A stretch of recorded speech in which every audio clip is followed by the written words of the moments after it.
I woke up that Saturday morning to an unexpected breeze. Cool and pleasant, against my cheek. I kept a fan on myself while I slept during the warmer seasons, but the fan was packed deep in my closet during the heart of winter. I wiped my eyes and I looked towards the source of the breeze. A yellow blur blocked some of the blinding light that broke through the sheer curtains. As my vision regained clarity, the yellow blur morphed into a lovely flower, with 6 large yellow petals. Before college, I would have been terrified of waking up to a strange flower on my chest, but maturity left me more curious than scared. After meeting my best friend, Chelsea, a female sleight-of-hand magician, I had grown more willing to accept the unexpected. The flower was part of some trick she would surprise me with later in the week. It was the only explanation that made sense, and therefore I assumed it to be the correct one. I made it through high school without uttering the word love to any of my boyfriends, as my friends were so hasty to brag about doing. When it came to romance, it wasn't something I let take over my life. My reputation around campus as the ice queen wasn't entirely accurate, but it didn't bother me. It helped me avoid the dating scene and kept me focused on my GPA. My plan was set, and I was the only one responsible for executing it. I was not a prude, but I was a realist. No spontaneous college guy would waste random romantic gestures on the control freak. Even if there was interest, a warm fire or a heated blanket were more romantic than any flower this far north. Winter wasn't for color. It was for comfort. But still, it was a pretty flower. The flower seemed healthy, but I could smell nothing. My nose was ice cold, and a fresh gust of air made me very aware of the liquid that was dripping from it. The breeze was coming from the window, open about an inch. I closed the window and I touched my nose. My hands, warm from being tucked under my pillow, recoiled from the touch of my cold nose. It was no wonder I couldn't smell the flower.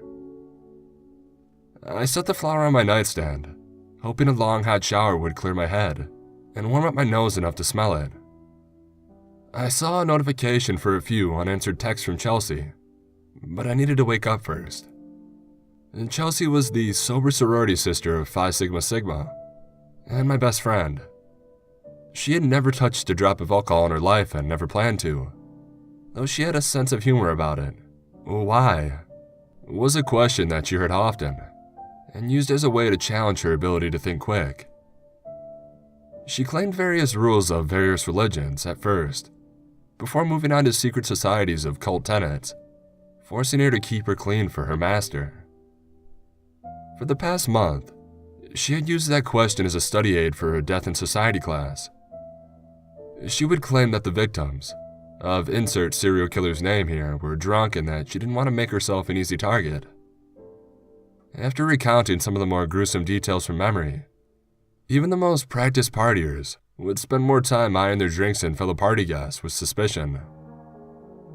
She was passing the class with flying colors. Chelsea was a sleight-of-hand magician, and Penn and Teller were her idols, and never had ever taken a drink of alcohol, and neither ever would, for no reason other than they didn't want to. She liked the idea and spent her time practicing sleight of hand by herself while other kids her age practiced the handsy stuff on each other. I was the control freak, and she was the perfectionist, and both of us avoided deep relationships in lieu of our own personal interests and hobbies. We were best friends a week into English 301. Chelsea was the designated driver, cockblocker, and general caretaker when the Phi Sigma 6 went to the parties. She asked for 3 things as payment: gas money, permission to perform magic tricks for the guys who struck out with us, and allowance to film any embarrassing shit we did, with the clause that none of it ended up on YouTube. I never got drunk enough to go viral, but New Year's Eve was the one night of the year I caged the control freak completely. That Saturday was January 1st. I assumed Chelsea was the reason I woke up with the cracked window, and a strange flower instead of a cracking headache and a strange frat boy.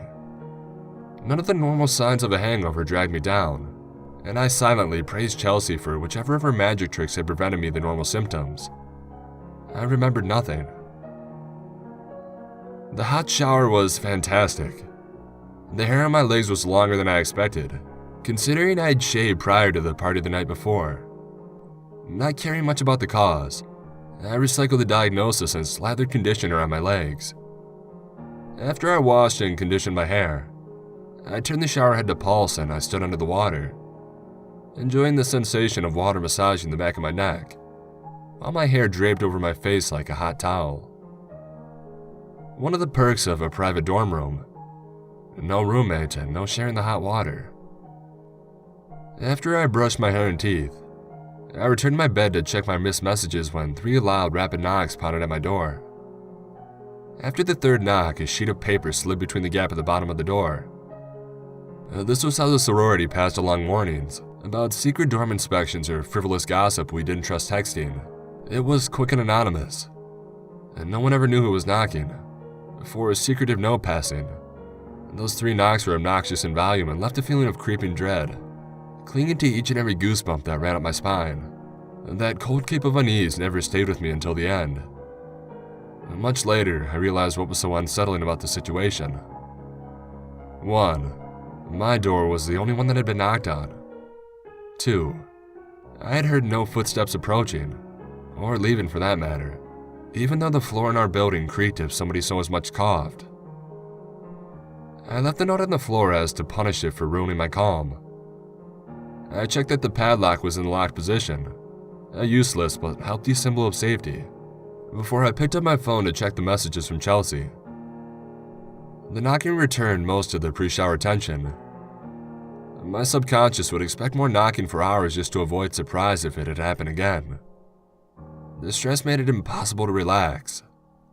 I paced around the room as I checked my phone. First, I caught up on emails, the last of which was also from Chelsea.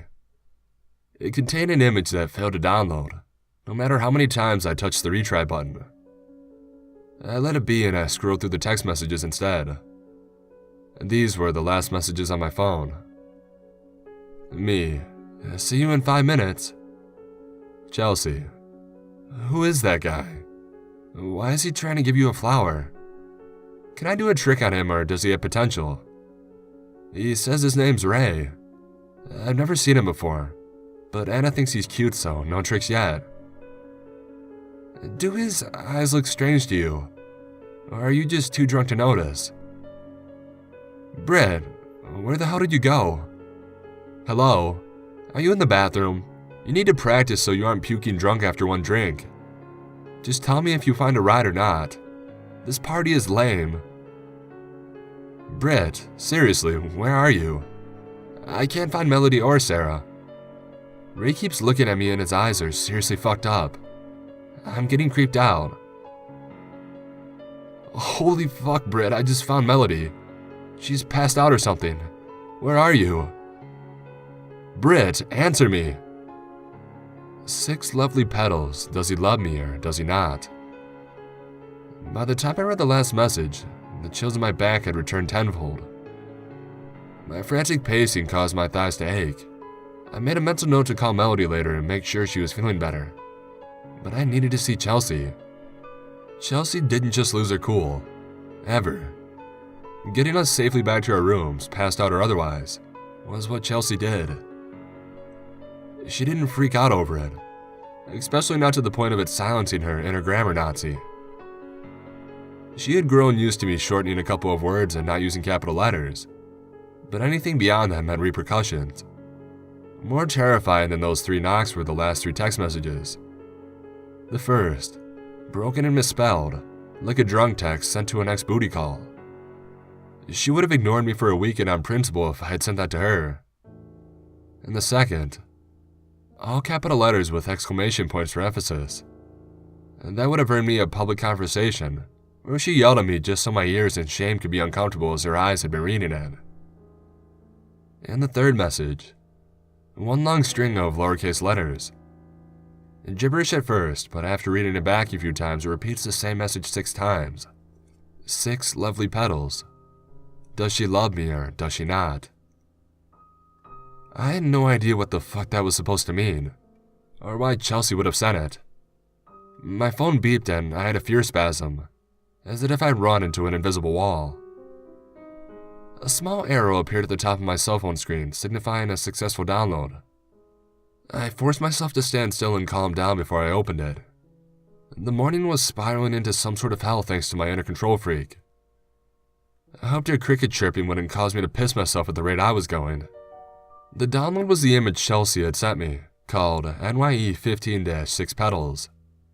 I don't know how long I sat with my thumb hovering over that text, unsure whether or not I had the guts left to open that image.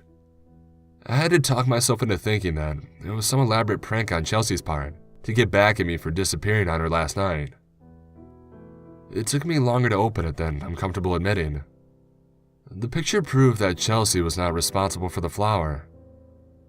It was a picture of the six of us, the Phi Sigma Six. From left to right, we were Melody, Sarah, Jolene, Anastasia, Chelsea, and me. All of us had yellow flowers behind our ears, and each one of those yellow bastards had 6 petals. I glanced at the flower on my nightstand for a moment. Perhaps it was fear, or seeing that all 6 of us had received one, but it no longer seemed beautiful or special. I sure as hell didn't have the urge to smell it anymore. Unable to keep still, I began pacing again. I glanced at the piece of paper on the floor. I wanted to look at that piece of paper about as much as I wanted to smell the flower, though I knew I would eventually look. I had to. I had to take control. I looked back at the picture. 6 of us smiling, unsure of the shenanigans the night still held. My eyes moved past our flower-framed faces to the mirror behind us. In it, I saw the man who had taken the picture. He held Chelsea's phone level with his chin. The flash in the mirror left little of his face recognizable and made his hand look thin, almost skeletal. His eyes, unaffected by the flash, were completely visible. Chelsea had been right about Ray. His eyes were as disturbing as Chelsea's text described. Something was wrong with them. The whole of each eye looked black. Most people would have assumed the men wore contacts, but the blackness looked like deep, empty holes. The irises floated against the blackness like the rims of buckets floating at the bottom of a well. All 6 of us had red eyes from the flash, but Ray's eyes were matte. The flash didn't just not touch them, it seemed to actively avoid them. It could have been a bad Photoshop. I wish I could say that at any point, had I believed it was really a bad Photoshop. Whether it was the growing fear in my gut or a trick from staring at the screen too long, I saw the eyes move, those pale irises staring right at me, and I let out a high-pitched shriek as I shoved the phone deep within the depths of my pillow pile. I was done with the cryptic texts and strange images. I couldn't stop pacing. Again, I wanted to convince myself that Chelsea was trying out a new, albeit disturbing, magic trick on me. She did have a tendency to surprise me with small pieces of tricks. Instead of running me through the pattern and show of it all, this was the finale of a good trick. It would explain the black, hollow eyes that light avoided, how the text set up finding the picture, how the picture seemed to download on its own when I finished the text. It all made sense if I could accept that Chelsea, as a magician, had secrets that she just couldn't share. Once I saw the trick pieced together, it would all make sense. Any other truth that I thought of would break me. At some point, I had stopped pacing and I had picked up the piece of paper. I was staring at the blank side of it as I left my thoughts.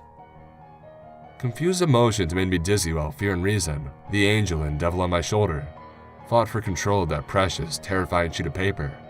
The devil on my shoulder cooed that turning it over would reveal the secret and give me the answer Chelsea could not. The angel, meek but loud, screamed that turning it over meant that I could never not turn it over. I'd always thought that my controlling nature made me a rational person, if a bit distant, but I was learning that fear turns a person's every trait into a weapon. I was as naive and stupid as any horror movie character I'd yelled at over the years, because I could not let myself remain naive and stupid. I had to know. To take control. I turned the piece of paper over. 5 confirmed dead, 1 still missing after a serial killer strikes campus New Year's Eve party. By Neil Palmer. January 3rd, 2015. It has been 3 days since the fraternity New Year's Eve party ended and 2 more students have been tragically added to the list of deceased. The bodies of Anastasia Higgins and Chelsea Fogg were found in their respective dorm rooms this morning, despite campus being under 24-hour surveillance, and closed to all non-police and federal authorities as of January 1st. The rooms of all 6 sorority sisters have been secured and are under investigation. Melody Simmons and Sarah Rowland were found in the morning of January 1st by pledges assigned to aid them at the New Year's Eve party. Jillian Roberts' body appeared in her bed the next day. There were no signs of forced entry, and no reports of suspicious activity from officers on duty. Miss Higgins and Miss Fogg each had strange yellow flowers on their chests, as with their previous victims. 2 of the petals on Mrs. Fogg's flower had been removed, leaving 4 petals. 1 petal had been removed from Mrs. Higgins, leaving 5. Though the flower has not yet been identified, the picture below, pulled this morning off Mrs. Fogg's phone, shows that each flower has 6 petals. Authorities suspect that whoever is responsible for the flowers may have information, and they urge anybody with information to call 911. In the middle of the page was the picture that Chelsea had emailed me, displaying the 6 of us smiling with those fucking flowers behind our ears. I wouldn't let myself look at Ray's face again. I forced myself to read on, despite tears blurring my vision. Brittany Davison is the last member of the Phi Sigma 6 who remains unaccounted for. If criminal profiler theories that this is the work of a serial killer can be trusted, Miss Davidson represents 1 more potential victim. Finding her is paramount to both saving her life and catching the person responsible for the death of her 5 sisters. If anybody has information regarding the whereabouts of Brittany Davidson, please call the aforementioned numbers. A service for the Phi Sigma 6 will be held as soon as campus is reopened to the staff and students. Until then, free grief counseling and student support is being offered at the local YMCA. Our thoughts and sympathies are with the families of the 6 young women, and anyone else whose lives they have touched. There was a picture of me on the bottom of the page, and some phone numbers. I let the paper fall on the floor as my breath caught in my chest. My sisters were dead. My best friend was dead. The grief I felt for them, and the fear I should have felt knowing that I was next, both punctuated by the date at the top of the page. It was January 3rd. I had been lost for 3 days, which meant that I had lost 3 days. Somehow I had ended up back in my own bed, the same as my other sisters. I hoped nobody had stuffed a piece of paper underneath any of their doors. I hoped that they had gone peacefully in their sleep. I hoped that they had been ignorant to the fear coursing through me, knowing that I was next. 3 knocks, much louder than the first, crumbled my nerves. The chills running up my spine grew hot with adrenaline. Tears streamed down my face. I couldn't help myself from whimpering in short, ugly bursts. I turned towards my bed, ready to leap for the phone under my pillows and call 911. I couldn't take the first step. What I saw stopped the chills, the tears, the whimper, my breathing and time itself, for all I knew. The window was cracked about 1 inch. The yellow flowers sat on my chest in a perfect spot to obstruct my vision if I were to open my eyes. Not a single petal had been removed. The room had become claustrophobic and surrealistic in a hurry. I wasn't sure if the version of me, who I thought of as the real me, was asleep or dead. I wasn't sure if I was a ghost, a dream, or just having an out-of-body experience. I had been vulnerable to whatever monster was responsible for the death of my friends the entire time, and I had been ignorant of that until I read that damn article. In trying to grasp control, I had broken the illusion and I had lost all of it. As vulnerable as the real me lying in bed was, the part of me stuck staring at her would be the part that suffered. I envied her, the real me lying in that bed, relaxed and oblivious. She hadn't spent the morning pacing around the room, slowly losing her mind. She hadn't learned that her best friends had died. She had no idea that she would never be waking up, if she wasn't already dead. The door behind me creaked as it opened, and my entire body felt as cold as my nose had been. The adrenaline was gone, no longer warming my limbs. Something more than fear froze me in place. All I felt was cold. I would not move. I could not move. Each shallow exhale turned into a thick cloud of fog in front of my face. My eyes were wide open and drying out in the intense cold. The room itself seemed to turn gray the colder I got. I heard a hiss behind me and a large cloud fog flew past my head, overtaking one of my own small breath clouds. I could not react to whatever was behind me. Rather, it was out of fear or something the thing behind me had done to me. I would never know. My bladder let loose to punctuate my lack of body control. The fresh piss felt like ice water as it flowed down my leg. It didn't even take a cricket chirping. A yellow blur slowly crept over my shoulder from my left peripheral. As my vision regained clarity, the yellow blur morphed into an ugly flower with one large, decayed yellow petal. My entire body was ice cold, but this time I could smell it. Something like nail polish remover and moldy bread and sweet rot. Holding the stem of the flower was a pale hand that looked thin and skeletal at first. I was wrong. The hand wasn't skeletal. It was a skeleton's hand. A voice behind me spoke. A deep whisper louder than any of the knocks. 6 lovely petals. Does she love me, or does she not? No control. I lifted my body one last time and offered a silent apology. I was going to be the reason we died, and I could do nothing to stop it. I was powerless. Powerless to resist the second skeleton hand as it grabbed my wrist and raised my hand to the flower. Powerless to stop my fingers from pinching the last yellow petal and plucking it off. Powerless to stop myself from saying, "I love you not." I woke up that Saturday morning to an unexpected breeze, cool and pleasant against my cheek. Somewhere within the whoosh of the wind blowing through my window, I swear I heard a deep whisper. Good choice.